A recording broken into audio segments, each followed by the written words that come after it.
दोस्तों आज की कहानी काफ़ी हॉरर होने वाली है क्योंकि आज जो मेरे पास किस्सा आया है वो आया है वेस्ट बंगाल से और कहानी को शेयर किया है मेरे साथ सूरज जी ने जो कि वेस्ट बंगाल के रहने वाले हैं। और भाई आज का जो किस्सा है ना काफ़ी ज़्यादा अमेजिंग होने वाला है क्योंकि किस्सा है 1.5 फुटिया भूत के ऊपर। अब ये 1.5 फुटिया क्या होता है भाई मुझे भी नहीं पता था, लेकिन सूरज जी ने इतने अच्छे से एक्सप्लेन करके बताया है ना कि मेरे भाई रोंगटे ही खड़े हो गए 1.5 फुटिया भूत के बारे में जानकर।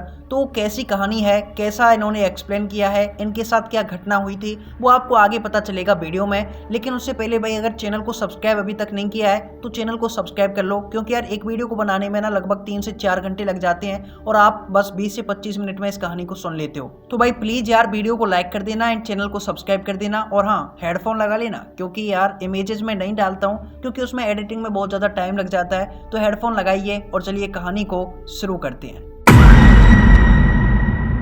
हेलो दोस्तों, मेरा नाम सूरज है और मैं वेस्ट बंगाल का रहने वाला हूँ। आज जो घटना मैं आपके साथ शेयर करने जा रहा हूँ ये मेरे साथ नहीं बल्कि मेरे दोस्त राजीव के साथ घटी थी और उसने ही इस कहानी को मुझे सुनाया था। दोस्तों राजीव ने मुझे बताया कि उसके मन में एक बार 1.5 फुटिया भूत को सिद्ध करने की इच्छा जागी थी और इसलिए कलकत्ता के एक तांत्रिक से उसने बात की और उसने 1.5 फुटिया को सिद्ध करने की पूरी विधि पूछी। तब तांत्रिक ने उसे 1.5 फुटिया को सिद्ध करने की विधि बताई थी और राजीव 1.5 फुटिया को सिद्ध करने के लिए एक शमशान में चला गया। सबसे पहले मैं आपको ये बता देता हूँ कि आखिर 1.5 फुटिया होता क्या है और इसको सिद्ध कैसे किया जाता है। दरअसल जब किसी छोटे बच्चे की मौत होती है तो उसे जलाया नहीं जाता बल्कि उसे शमशान के अंदर गाड़ दिया जाता है और इसी का फायदा उठाते हैं कुछ तांत्रिक ये देखते रहते हैं कि किस बच्चे को आज दफनाया गया है। इसके बाद वो उस मरे हुए बच्चे की बॉडी को खोद करके निकालते हैं और अपने शमशान घाट में ले जाते हैं। दोस्तों शमशान में ले जाने के बाद उस बच्चे को एक जगह पर बैठा दिया जाता है और इसके बाद वो तांत्रिक शमशान में साधना करने लगते हैं और इस साधना के अंदर वे तांत्रिक एक ऐसी आत्मा से संपर्क करते हैं जो कि अतृप्त होती है। तांत्रिक उस अतृप्त आत्मा को जैसे तैसे करके बेला फुसलाकर एक शरीर के लिए तैयार कर देते हैं और आत्मा से कहते हैं कि हम तुम्हें एक शरीर देंगे, इसके बदले में तुम्हें हमारा कुछ काम करना होगा। आत्मा इसके बदले में तैयार हो जाती है। इसके बाद वे तांत्रिक बच्चे के उस शरीर के ऊपर कुछ क्रियाएं करने लगते हैं और उस आत्मा का प्रवेश जैसे तैसे करके उस बच्चे के शरीर में करवा देते हैं। बच्चे के अंदर जैसे ही वो आत्मा प्रवेश करती है और उसका शरीर हिलने डुलने लगता है और वो बच्चा जैसे ही अपनी आंखें खोलता है तो इसके बाद वो तांत्रिक अपने पास रखी हुई एक तलवार से उस बच्चे का सर धड़ से अलग कर देते हैं। सर धड़ से अलग होने के बाद बच्चे का शरीर खंडित हो जाता है और वो जो आत्मा उसके अंदर गई थी वो बाहर निकल आती है। लेकिन जैसे ही वो आत्मा बाहर निकलती है तो उसका स्वरूप एक बच्चे के रूप में बदल जाता है क्योंकि अभी अभी वो एक बच्चे के शरीर से होके आ रही है। लेकिन वो आत्मा उस टाइम पे इतनी ज्यादा गुस्से में होती है कि तांत्रिक के ऊपर भी हमला कर देती है क्योंकि अभी अभी जो उसको शरीर दिया गया था वो अब खंडित हो चुका है।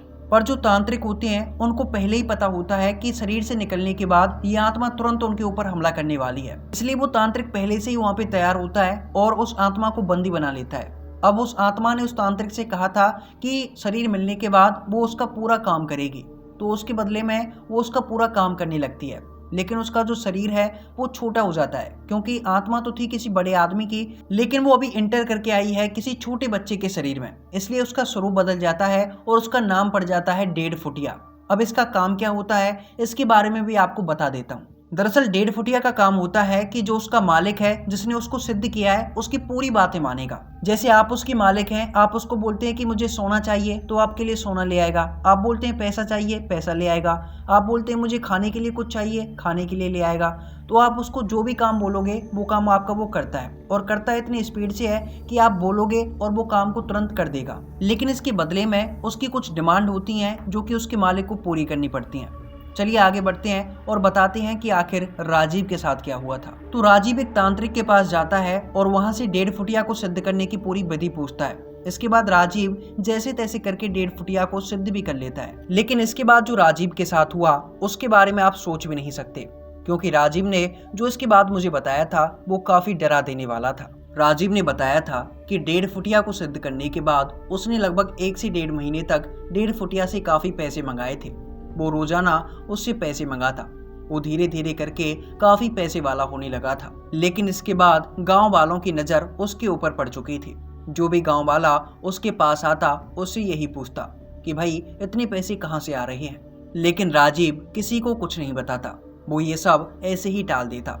वो लोगों से कहता अरे कुछ नहीं, बस छोटा मोटा व्यापार चल रहा है, ठीक से चल रहा है तो आ रहे हैं पैसे। लेकिन एक रात 4 से 5 लोग राजीव के घर आते हैं और उससे 1.5 फुटिया के बारे में पूछने लगते हैं।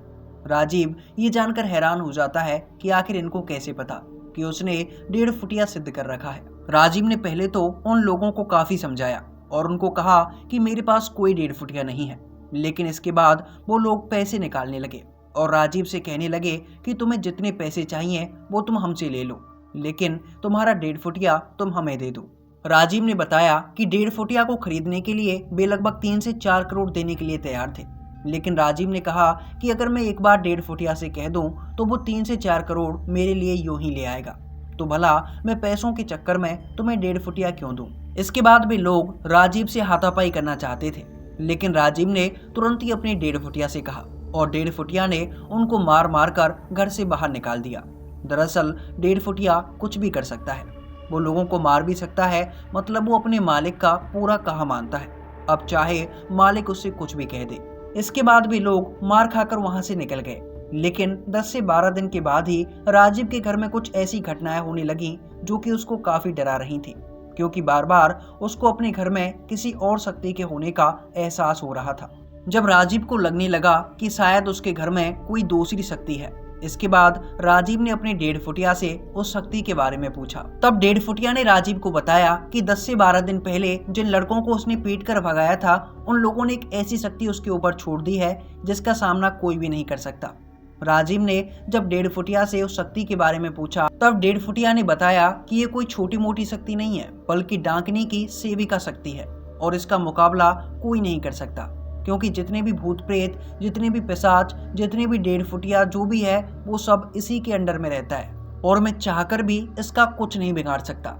उन लोगों ने इसे बस आपको डराने के लिए भेजा है, अगर मारने के लिए भेजते तो अब तक ये आपको मार चुकी होती, लेकिन ये बस आपको डराना चाहती है। कल वो लोग फिर से आएंगे और मुझे खरीदने के लिए कहेंगे, और ऐसा ही हुआ।